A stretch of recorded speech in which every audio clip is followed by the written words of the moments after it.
এই যে বন্যায় কবলিত এলাকার দোকানদার,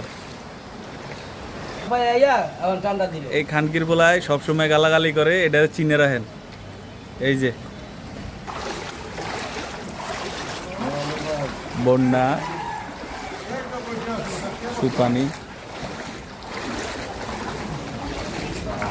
এই জাতিক ভাই বন্যায় কবলিত এলাকার দোকানদার।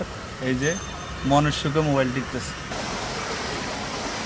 সেই পানি বাড়ির ভিতরে পর্যন্ত ঢুকে গেছে।